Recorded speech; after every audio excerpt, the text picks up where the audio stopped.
Welcome, it's your friendly neighborhood Badger here, and I'm back for another build in the 3.13 Echoes of the Atlas expansion.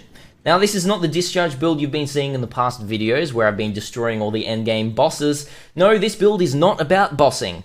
This build is all about speed clearing. You may have heard me talk about it if you've come and visited the stream in the past couple of days. I am playing right now a Herald of Thunder Ignite Autobomber.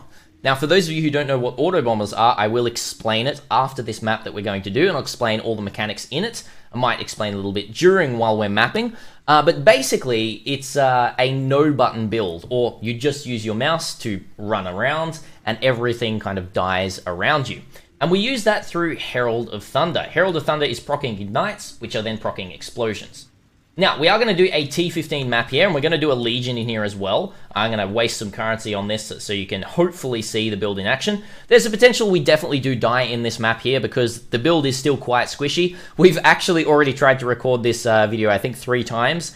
And we've been pretty unlucky with the rolls that we've been getting on maps, and we have been dying. So this is definitely a showcase of the mechanic of the build, but the build is definitely not finished.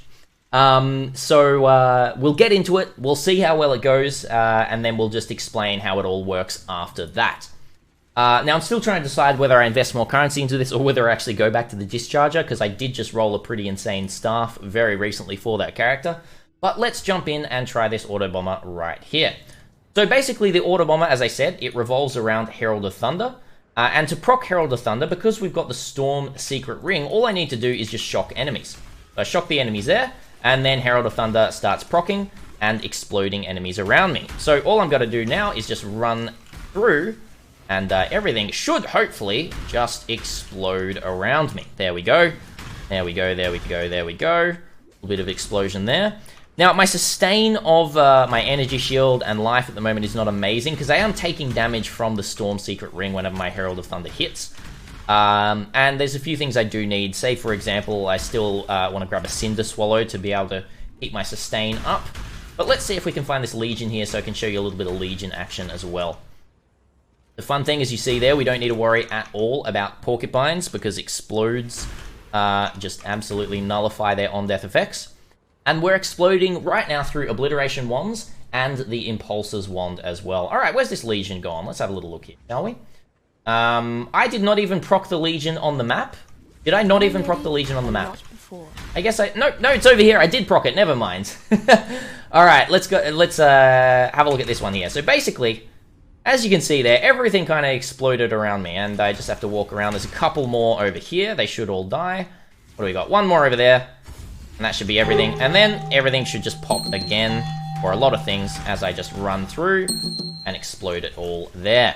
So that's the whole premise of the build. I can even show you that it has okay boss DPS at the moment, but I am definitely going to be trying to improve that boss DPS over time if we go find the boss, which should be, I think, over in this direction. Jump over this way. So I'll switch to my other staff here, which is... Oh, no, he's not even over there.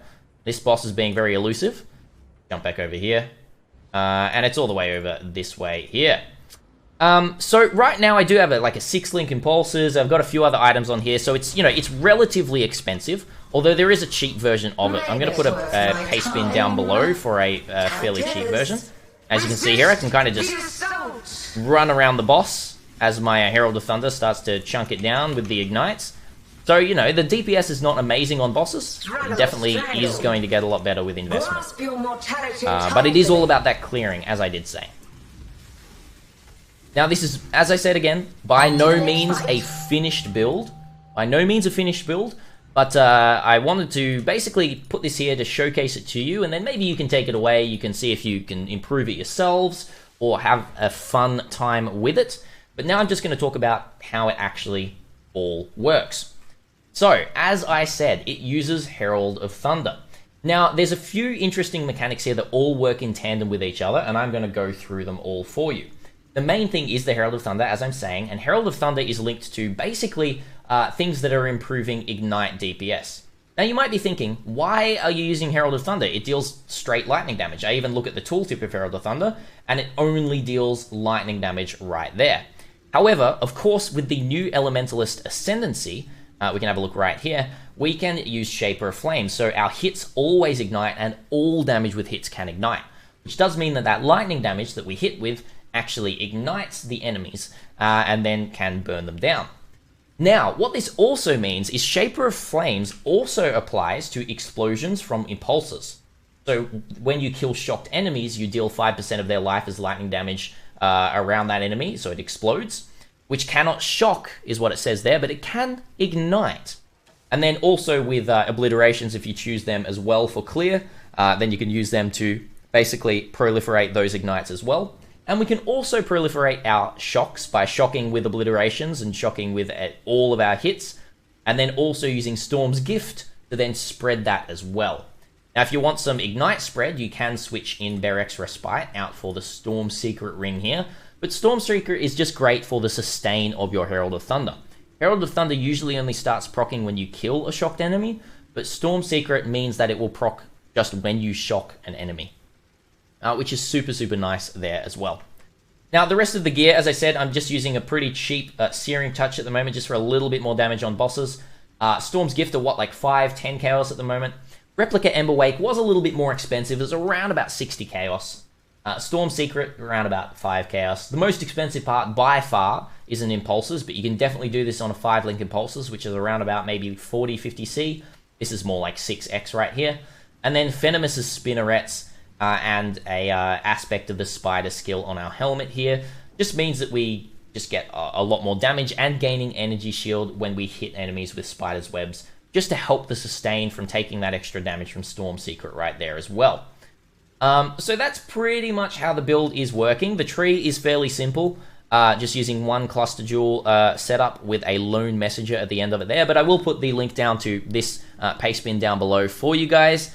And a more upgraded version that has around about 4 million Ignite DPS in that build. Obviously, much more endgame, but that is plenty enough to do bossing with, as well as clearing maps insanely fast. So that is the build. I hope you enjoyed it. If you have any questions, you can leave them down below. I know it's a bit of a weird, janky build, but let me know if you decide to play anything like this or your variations on it. I would love to hear it. I probably won't be playing this consistently over the next couple of days, but I might come back to it. As I said, just to end off right here, I did actually manage to semi-craft a pretty insane staff here for my Discharger. It's got the implicit of +1 power and endurance. Then I also have +1 endurance and power on the staff itself, with a tier 1 increased burning damage. And then I can also add the lightning gems on there to give it +2 with harvest. And then craft a couple of other things on there to make this pretty much a GG Ignite Discharge staff. Very, very strong right there. So that's basically made me want to go back to my Discharger already. But thank you so much for watching. I hope you enjoyed this. If you enjoyed this kind of content, you can come see me play live at twitch.tv/thisisbadger. Link down below. Check it out and hit that subscribe button if you enjoy these kinds of videos. Thank you so much for watching, and until next time, Badger out.